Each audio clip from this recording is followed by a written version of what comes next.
Well, it's time to talk about ponies again. At first, I was going to jump right in and talk about the episode in this one.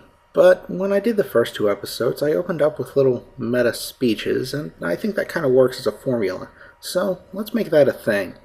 This episode is about Applejack, so let's talk about her. Applejack is normal. The cast is full of ponies with a huge array of psychological issues, but Applejack is just so damn down to earth. Her element of harmony is honesty, which is a nice virtue and all, but doesn't serve her too well when it comes to being the focus of any plot lines. Lying is a powerful and multifaceted plot device that Applejack just doesn't have access to. She can barely keep a surprise party secret.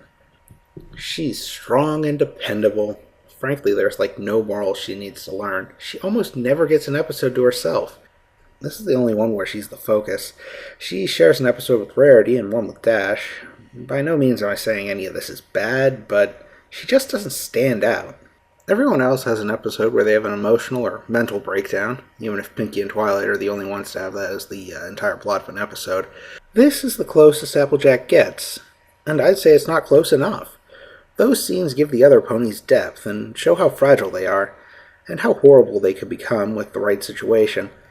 This breakdown is purely a physical condition. So anyway, on to the episode. Applejack and Big MacIntosh are surveying their land and preparing to harvest their apple orchard. They note that the horse among ponies, known as Big MacIntosh, managed to fuck himself up just in time not to be useful.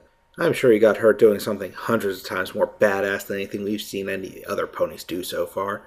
But fuck off, he's too modest to take up any screen time while doing it. So, Applejack decides to harvest everything by herself, and Big MacIntosh advises against it, which, for some reason, deeply offends her. But let's take a closer look at this and see if we can see why.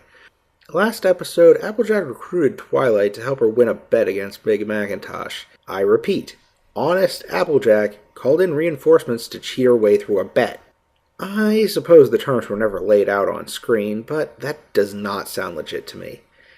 Now, some people think that Big MacIntosh messed himself up by wearing Granny's girdle, the price he had to pay for losing the bet, but I submit that he won, because Applejack kind of forgot about the bet when she started tailing Dash to keep her from stealing the gala tickets. That leaves us with this. Following that bet, for which she had asked for help and still lost, she took a big hit to her pride. Even though Big MacIntosh isn't betting her this time, she still takes it way too personal and is ready to put him in his place.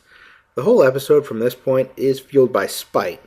The only reason that Applejack takes so long to stop being a little bitch about accepting help is the vain attempt to prove that her big brother isn't better than her. This is of course a waste of time, because Big fucking MacIntosh is in fact better than everyone. He doesn't get much screen time to prove it, but just take a step back and examine the facts here.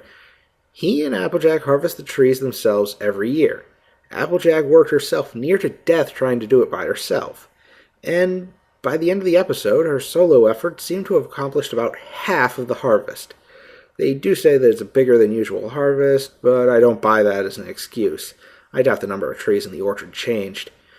What does this mean? It means the horse among ponies does nearly the whole harvest by himself every year because his sister's usual share is a fraction of his. He knows he's a total badass. He knows his sister is absolutely fucked. And he barely gives her an I told you so about it. He just walks up when she said she was finished and says nope.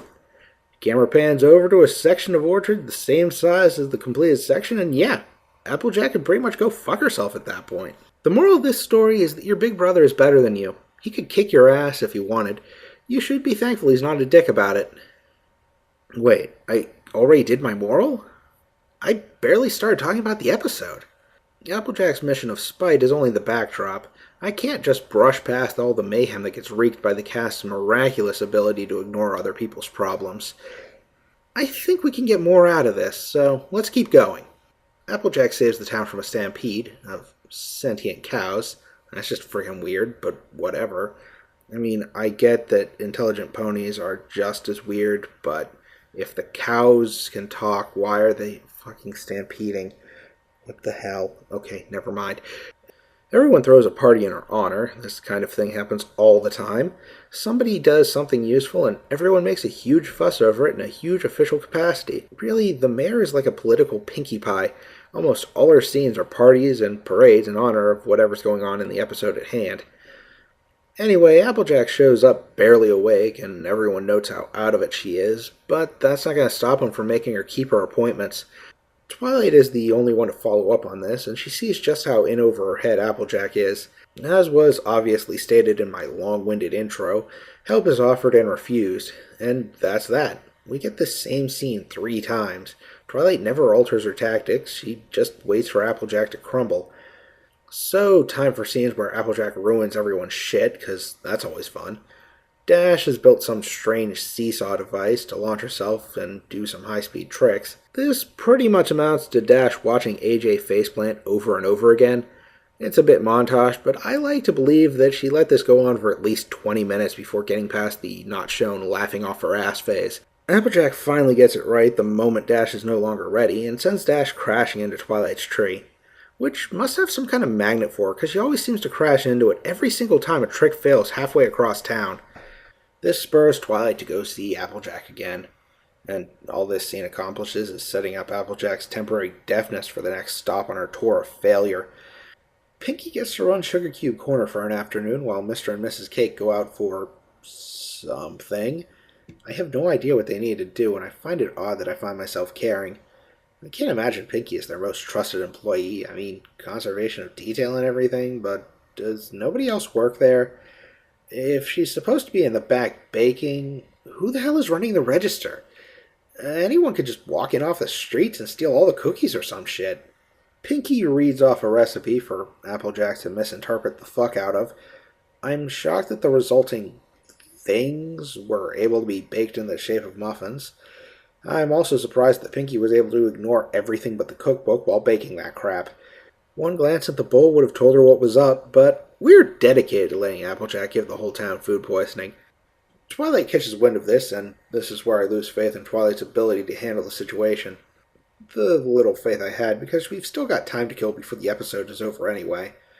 This was a perfect time to vary the formula. Twilight knows where Applejack is going next. The whole itinerary was laid out back at the award ceremony. But no, Twilight let shit hit the fan for a 3rd time. Clearly Fluttershy can handle the situation by herself, even without knowing it's going on. Applejack manages an impressive feat of failure by causing bunnies of all things to stampede. Twilight finds out and again rushes back to the farm to yell at her, implying that she left Fluttershy to handle the bunnies taking over the streets of Ponyville. I'm sure she'll be fine. We need to stop Applejack's reign of terror more than ever now that her schedule's clear and she's back on the farm where nobody will ever ask her for anything ever again. Really, between the food poisoning and the bunny stampede, Applejack has probably gone from the most loved upstanding citizen of Ponyville to the absolute most hated. That is, if anyone knew to blame her. Seems like Twilight is the only one who gets what's going on. But trophy privileges revoked until further notice. In the end, I've already talked about the ending.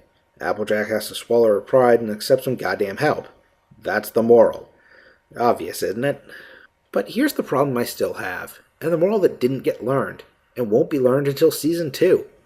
Empathy. Applejack might have been refusing help, but nobody cared that she needed it except Twilight. One glance at Applejack should have been enough to tell anyone that she was in no shape to be rushing around town doing favors. Really, everyone could have taken a page from Applejack's book. So I'd say the moral of the story is, sometimes you just have to refuse help from people who shouldn't be giving it.